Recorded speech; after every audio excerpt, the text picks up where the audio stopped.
प्रिय मित्रों, नमो नमः। मित्रों, आप सभी का संस्कृत प्रिय क्लासेस में स्वागत है। मित्रों, हम सभी यूपी बोर्ड क्लास 10th यानी कक्षा 10 के संस्कृत गद्य भारती के चतुर्थः पाठः विश्व कवि रविंद्रः के पार्ट 2 को आज सीखेंगे, यानी कि भाग 2 को आज हम सभी सीखेंगे। तो यहाँ पर हमने संस्कृत गद्यांश को लिख दिया है। अब इसके बाद आइए इन सभी का वाचन करते हैं, फिर इसके बाद अर्थ को सीखेंगे। रवीन्द्रनाथस्य जन्म कलिकाता नगरे 61+अधिकाष्टादशशततमे ख्रीष्टाब्दे मई मासस्य सप्तमे दिवसे यानी 7 मई 1861 अभवत्। अस्य जनकः देवेन्द्रनाथः, जननी शारदा देवी चास्ताम्। रवीन्द्रस्य जन्म एकस्मिन् सम्भ्रान्ते समृद्धे ब्राह्मण परिवारे जातम्, यस्य सविधे अचला विशाला सम्पत्तिरासीत्। अतो भृत्यबहुलं भृत्यैः परिपुष्टं संरक्षितं जीवनं बन्दिपूर्णम् अन्वभवत्। अतः स्वच्छन्दविचरणाय क्रीडनाय सुलभोऽवकाशः न आसीत्। तेन मनः खिन्नम् एवास्त। वैभवशालीभवनस्य पृष्ठभागे एकं कमनीयं सरः आसीत्, यस्य दक्षिणतटे नारिकेलतरुणां पङ्क्तिः राजते स्म। पूर्वस्मिन् तटे जटिलतपस्वी इव महान् जीर्णः पुरातनः एकः वटवृक्षो अनेकशाखासम्पन्नो अन्तरिक्षं परिमातुम् इव समुद्यतः आसीत्। भवनस्य वातायने समुपविष्टः बालकः दृश्यम् इदं दर्शं परामुदम् अलभत्। अस्मिन्नेव सरसि तत्रत्याः निवासिनः यथा समयं स्नातुमागत्य स्नानं च कृत्वा यान्ति स्म। तेषां परिधानानि विविधाः क्रियाश्च दृष्ट्वा बालः किञ्चित् कालं प्रसन्नः अजायत। मध्याह्नात् पश्चात् सरोवरः शून्यतां भजति स्म। सायं पुनः बकाः हंसाः जलक्रिकवाकवः विहंगाः कोलाहलं कुर्वाणाः स्थानानि लभन्ते स्म। तस्मिन् काले इदमेव कम्रं सरः बालकस्य मनोरंजनम् अकरोत्। तो मित्रों, आइए अब हम इस गद्यांश का पूरा अर्थ सीखते हैं और इसके बाद इसको लिखने का तरीका आपको बताएंगे कि कैसे आप सभी बोर्ड एग्जाम में इसको लिखेंगे। रवीन्द्रनाथस्य, ये षष्ठी विभक्ति एकवचन है, यानी रवीन्द्रनाथ का यानी रवीन्द्रनाथ टैगोर जी का जन्म कलिकाता नगरे यानी कलकत्ता नगर में अर्थात कलकत्ता शहर में 61+अधिक-अष्टादशशततमे, एक अधिक है षष्ठी से यानी कि षष्ठी मतलब होता है कि 60 और एक षष्ठी का अर्थ होता है कि 61। तो 61 अधिक है अष्टादशशततमे यानी 1800 से, अर्थात 61+अधिकाष्टादशशततमे का अर्थ होगा कि 1861 ईस्वी में, ख्रीष्टाब्दे मतलब होता है ईस्वी में, मई मासस्य यानी मई महीने की सप्तमे दिवसे यानी 7वें दिन अर्थात 7 मई सन 1861 ईस्वी को अभवत यानी हुआ। अस्य जनकः देवेन्द्रनाथः, जननी शारदा देवी च आस्ताम। तो अस्य में होता है इनका यानी इनके, जनकः यानी होता है पिता, देवेन्द्रनाथः यानी देवेन्द्रनाथ, और जननी का अर्थ होता है माता, यहाँ पर च मीन्स होता है और। तो इनके पिता देवेंद्रनाथ और माता शारदा देवी, आस्ताम मीन्स होता है थे। तो यहाँ तक मित्रों हम सभी इसका हिंदी अर्थ देख लेते हैं कि रविंद्रनाथ का जन्म कलकत्ता शहर में यानी कलकत्ता नगर में 1861 ईस्वी में मई महीने के 7वें दिन अभवत यानी हुआ। तो रविंद्रनाथ का जन्म कलकत्ता शहर में सन 1861 ईस्वी में मई महीने के 7वें दिन हुआ, यानी कि 7 मई सन 1861 ईस्वी में उनका जन्म हुआ। और इनके पिता देवेंद्रनाथ और उनकी माता शारदा देवी थी। रविन्द्रस्य जन्म एकस्मिन् सम्भ्रान्ते समृद्धि ब्राह्मण परिवारे जातम। तो रविन्द्रस्य यानी रविंद्र का जन्म मीन्स जन्म, एकस्मिन् का अर्थ होता है कि एक में हो जाता है। तो यहाँ पर संभ्रांते होता है यानी कि उच्च कुल में या सम्मानित परिवार में। तो रविंद्र का जन्म एक सम्मानित परिवार में या उच्च कुल में, समृद्धे यानी धनवान, ब्राह्मण परिवारे जातम यानी ब्राह्मण परिवार में हुआ। तो इनके पिता का नाम देवेंद्रनाथ और इनकी माता का नाम शारदा देवी था। रविंद्रनाथ टैगोर का जन्म एक उच्च कुल यानी सम्मानित परिवार में और एक सम्मानित परिवार तथा धनवान ब्राह्मण परिवार में हुआ। यस्य सविधे अचला विशाला संपत्ति राशित, यानी यस्य मीन्स होता है जिसके, यहाँ पर भी षष्ठी विभक्ति एक वचन है, यत बराबर जो। तो यस्य मीन्स होता है जिसके, सविधि मीन्स पास में, जिसके पास अचला विशाला संपत्ति राशित यानी अचल विशाल संपत्ति थी। अतः मीन्स होता है इसलिए, भृत्य बहुलम यानी नौकरों की अधिकता होने से, और भृत्यैः परिपुष्टम यानी कि परिपुष्ट का अर्थ होता है भली भांति पालन पोषण किया गया, और भृत्यैः मीन्स होता है नौकरों के द्वारा। तो इसलिए नौकरों की अधिकता होने से और नौकरों के द्वारा ही पालित यानी कि उनका पालन पोषण किया गया, संरक्षित जीवनम बंदीपूर्णम अन्वभवत। तो संरक्षित यानी कि भृत्यैः परिपुष्टम संरक्षितम जीवनम बंदीपूर्णम अन्वभवत।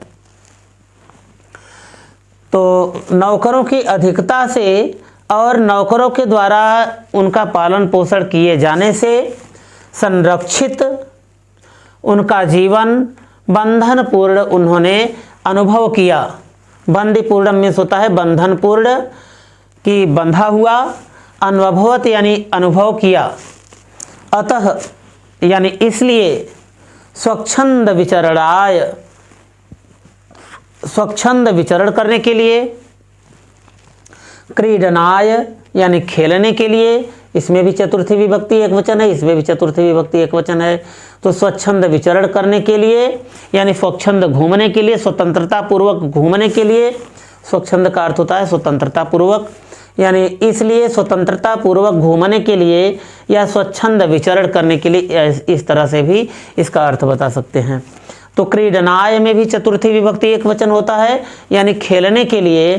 सुलभोवकाशः न आसीत् यानी कि सुलभ अवकाश नहीं मिल पाता था, अर्थात उनके पास स्वतंत्रता पूर्वक घूमने के लिए और खेलने के लिए समय नहीं मिल पाता था। सुलभोवकाशः न आसीत, न मीन्स होता है नहीं, आसीत मीन्स था, यानी कि आसानी से उनको समय नहीं मिल पाता था, क्योंकि नौकरों से उनका जीवन चारों तरफ बंधा हुआ था। जहाँ कहीं भी जाते तो एक दो नौकर उनके साथ आगे पीछे खड़े रहते थे, इसलिए उनको घूमने के लिए, स्वतंत्र रूप से घूमने के लिए और खेलने के लिए समय नहीं मिल पाता था। तो नासीत में भी यहाँ पर दीर्घ संधि हो गया है, न धन आसीत, और तेन माने उनके द्वारा यानी उससे, मनः खिन्नम एवास्त, और इसलिए उनका मन, किसका मन? रविंद्रनाथ टैगोर का मन, तो इसलिए उनका मन खिन्नम एव आस्त, यानी इसलिए उनका मन दुखी हो गया। तो वैभवशाली भवनस्य पृष्ठभागे, और वैभवशाली भवन के पिछले भाग में, यानी ये जो वैभवशाली उनका भवन था, उनका मकान था, उसके पिछले भाग में, पृष्ठभाग यानी उसके पिछले भाग में एकम कमनीयम सरह आसीत। एकम मीन्स एक, कमनीयम मीन्स सुंदर, सरह मीन्स तालाब, आसीत मीन्स था। तो वैभवशाली भवन के पिछले भाग में एक सुंदर तालाब था। यस्य दक्षिण तटे, और जिसके दक्षिणी किनारे पर, यस्य मीन्स जिसके, दक्षिणी तटे माने दक्षिणी किनारे पर, नारिकेल तरुणाम पंक्ति राजते स्म। नारिकेल तरुणाम, नारिकेल मीन्स होता है नारियल, और तरुणाम माने होता है वृक्षों की, पंक्ति ही यानी पंक्ति, राजते स्म यानी सुशोभित थी। तो जिसके दक्षिणी किनारे पर नारियल के वृक्षों की पंक्ति, यानी कि नारियल के वृक्षों की पंक्तियां सुशोभित थी। पूर्वस्मिन तटे, और पूर्वी तट पर अर्थात पूर्वी किनारे पर, जटिल तपस्वी एव, और जटाधारी तपस्वी के समान, महान जीर्णः पुरातनः एकः वटवृक्षः अनेक शाखा संपन्नः अंतरिक्षं परिमातुम एव समुद्यतः आसीत। और पूर्वस्मिन तटे यानी पूर्वी किनारे पर, जटिल तपस्वी एव यानी जटाधारी तपस्वी के समान, महान जीर्णः यानी बहुत पुराना, महान मीन्स होता है बहुत ही, बहुत बड़ा, और जीर्णः मीन्स पुराना, तो यानी बहुत पुराना, और महान जीर्णः यानी बहुत पुराना, और यहाँ पर भी पुरातन मीन्स होता है अत्यंत पुराना। एक वट वृक्ष, एक बरगद का वृक्ष, वट मीन्स होता है बरगद, तो एक बरगद का वृक्ष, अनेक शाखा संपन्न, तो अनेक शाखा से संपन्न, अनेक शाखाओं से संपन्न, अंतरिक्षम परिमातुमेव, अंतरिक्षम यानी आकाश को, परिमातुम मीन्स मापने के समान, एव मीन्स होता है के समान, तो मापने के समान, समुद्यतः मीन्स तैयार, आसीत मीन्स था। तो पूर्वी किनारे पर जटाधारी तपस्वी के समान बहुत बड़ा और पुराना बरगद का एक पेड़ था, जो कि अनेक शाखाओं से संपन्न था, और वह अंतरिक्ष को मापने के समान यानी मापने के लिए तैयार था। तो आइए पूरा अर्थ यहाँ से यहाँ तक देख लेते हैं। रविंद्रनाथ का जन्म कलकत्ता शहर में सन 1861 ईस्वी में मई महीने के 7वें दिन हुआ, यानी कि 7 मई सन 1861 ईस्वी में इनका जन्म हुआ। इनके पिता देवेंद्रनाथ और इनकी माता शारदा देवी थी। रविंद्रनाथ टैगोर का जन्म एक उच्च कुल में यानी सम्मानित परिवार और धनवान ब्राह्मण परिवार में हुआ, जिसके पास अचल और विशाल संपत्ति थी, और इसलिए नौकरों की अधिकता थी, और नौकरों के द्वारा यानी नौकरों से परिपालित यानी नौकरों के द्वारा पालन पोषण किया जाता हुआ, और उनसे संरक्षित यानी हमेशा उनकी रक्षा किया जाता हुआ ऐसा जीवन यानी संरक्षित जीवन, नौकरों से परिपालित तथा संरक्षित जीवन बंधनपूर्ण उन्होंने अनुभव किया। इसलिए स्वच्छंद घूमने के लिए और खेलने के लिए उनके पास समय नहीं मिलता था, इसलिए इससे उनका मन दुखी हुआ। और वैभवशाली भवन के पिछले भाग में एक सुंदर तालाब था, जिसके दक्षिणी किनारे पर नारियल के वृक्षों की पंक्तियां सुशोभित थी।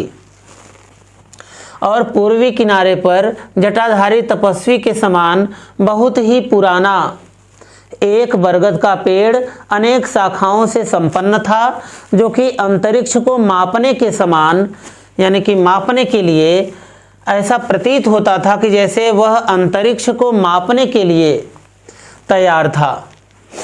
आइए अब इस पैराग्राफ को देखते हैं।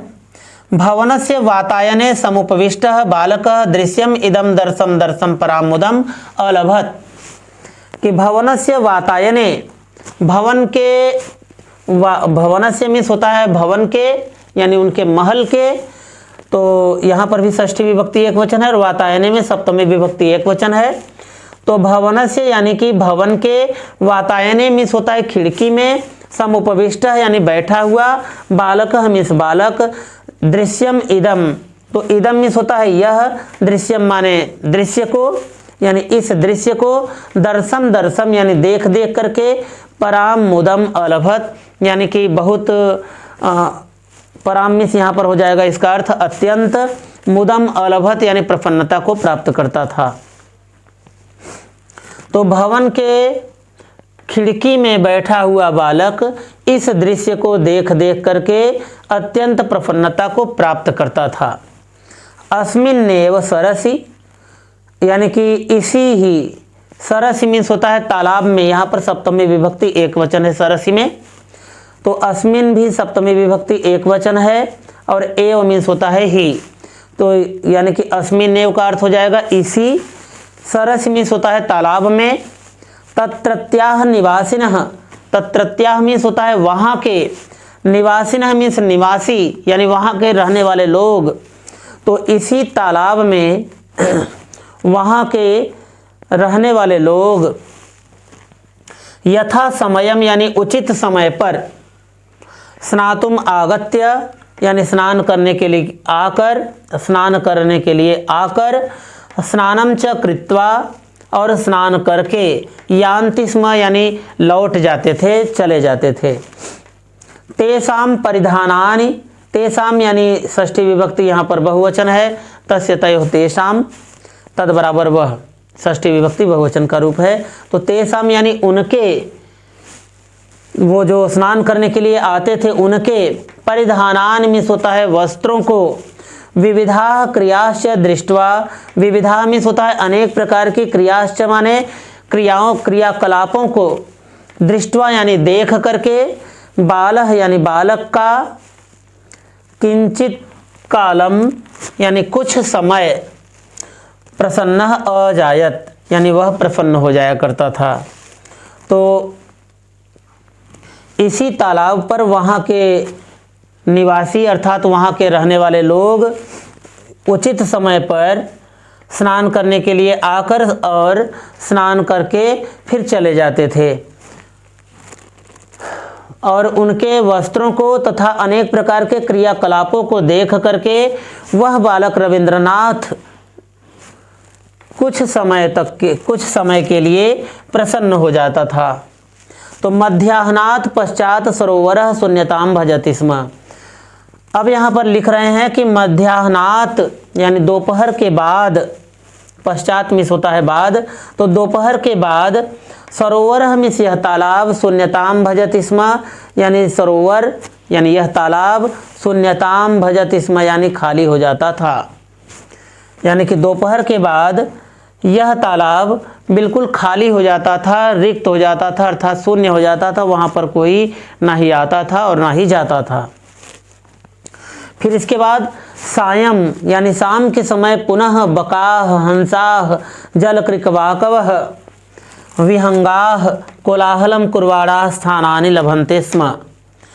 तो सायं मिस होता है शाम को, पुनः मिस फिर से, बकाह मिस बगुले, हंसा मिस हंस, जलकृकवाकवः यानी जलमुर्गे, विहंगाह मिस और भी तमाम प्रकार के पक्षी, कोलाहलम कुर्वाणाः, कोलाहलम मिस होता है कि शोर करते, शोर, और कुर्वाणाः मिस करते हुए यानी कि और भी तमाम प्रकार के पक्षी शोर करते हुए, स्थानानि लभन्ते स्म अपने अपने स्थान को प्राप्त करते थे।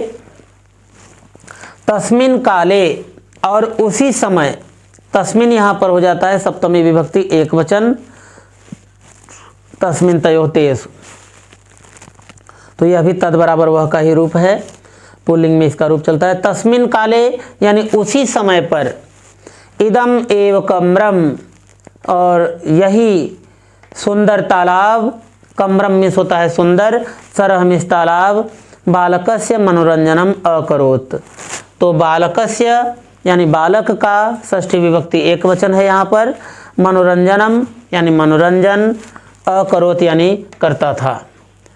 तो महल के यानी उनके भवन के खिड़की में, तो यहाँ पर भवन कैसा था, भवन झरोखेदार खिड़कियों से बना हुआ था, तो भवन के वातायन में यानी भवन के खिड़की में बैठा हुआ बालक इस दृश्य को देख देख करके अत्यंत प्रसन्नता को प्राप्त करता था।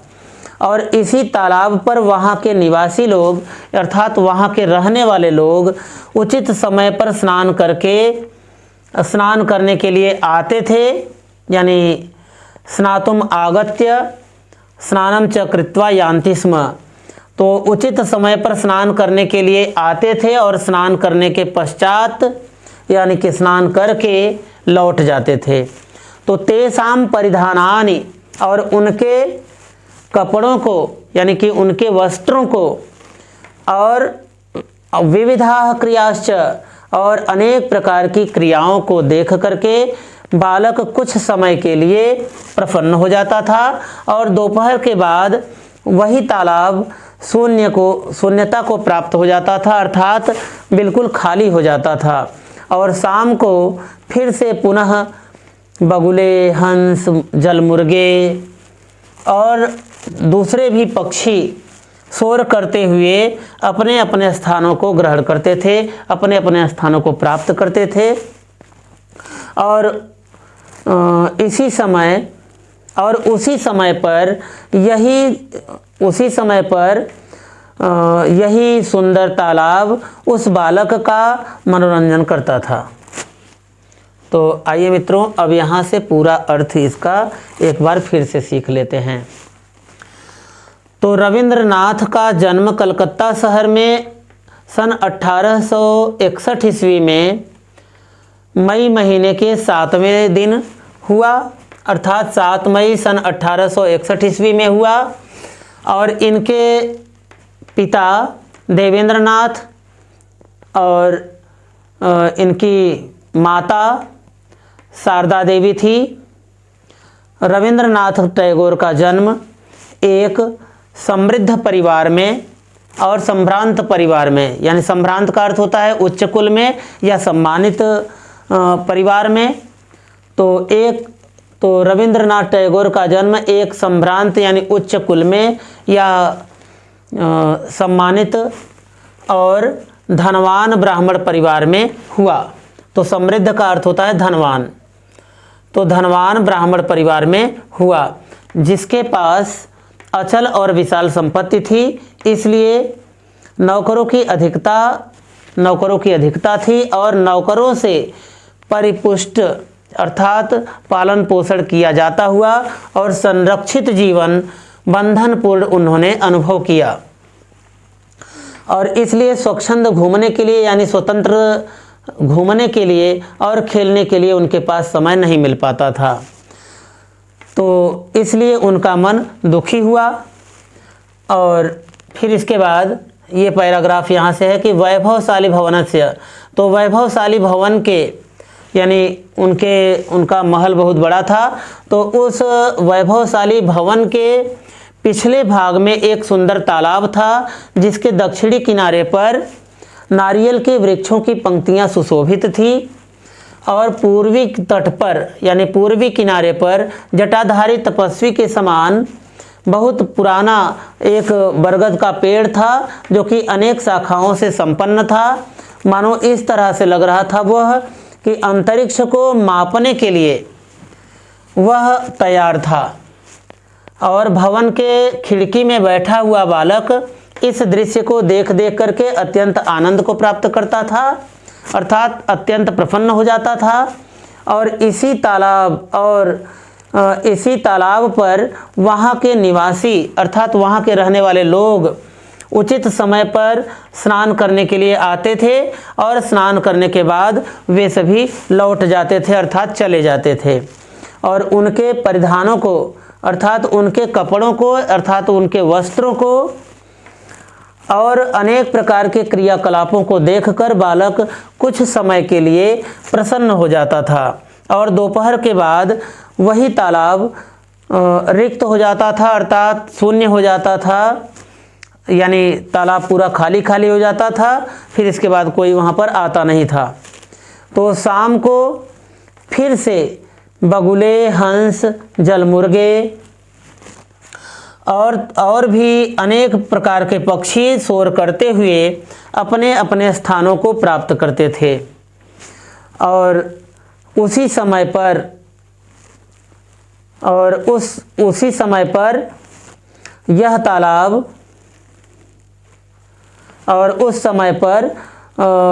तालाब यह सुंदर तालाब बालक का मनोरंजन करता था। तो आशा है कि मित्रों यह आप सभी को इसका अर्थ अच्छे से समझ में आया होगा। अब आइए देखते हैं कि अगर एग्ज़ाम में आपका आ गया तो किस तरह से लिखेंगे। तो यहाँ पर एग्ज़ाम में यदि आ गया है तो मानकर चलिए जैसे हमने यहाँ से कहा कि रविंद्रनाथस्य से लेकर के यहाँ पर खिन्नमेवास्त तक आ गया। तो वैसे यहाँ तक आता है, इसमें सुलभोवकाश नासीत यहाँ तक आता है। तो अब हम जैसे यहाँ पर वहाँ पर एग्ज़ाम में हम लिखेंगे कि आद्यंत सबसे पहले एक हेडिंग डालेंगे, यानी कि शुरू वाला और ये लास्ट वाला। अगर यहाँ पर नासीत तक आया तो हम यहाँ पर नासीत लिख देंगे। और यदि समुद्यतः तक आया तो यहाँ पर समुद्यतः आसीत कर दें। चलिए हम समुद्यतः आसीत तक कर देते हैं। तो यहाँ पर रविंद्रनाथस्य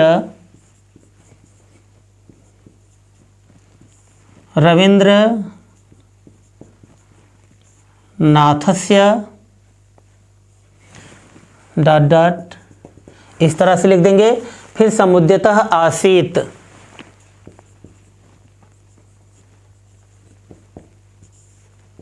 समुद्यतः आसीत हमने लिख दिया। अब इस तरह से हो गया। अब इसके बाद यहाँ पर आपसे एग्ज़ाम में पूछा है कि ससंदर्भ लिखिए अर्थात संदर्भ सहित लिखना है। तो यहाँ पर आप सभी इस तरह से संदर्भ हेडिंग डालेंगे और यहाँ पर लिखेंगे कि प्रस्तुत गद्यांश हमारी पाठ्यपुस्तक संस्कृत गद्य भारती के, अब यहाँ पर ये आवश्यक नहीं है चतुर्थ पाठ, अगर आपको याद रह जाता है चतुर्थ पाठ से तो आप यहाँ पर लिख देंगे चतुर्थ पाठ, और अन्यथा यानी नहीं तो आप खाली ऐसे लिख देंगे कि प्रस्तुत गद्यांश हमारी पाठ्यपुस्तक संस्कृत गद्य भारती के विश्व कवि रविंद्रः, अगर आपको चौथा पाठ का नाम याद है तो लिखेंगे चतुर्थः पाठः विश्व कवि रविंद्रः नामक शीर्षक से अवतरित है। इस तरह से लिख देंगे।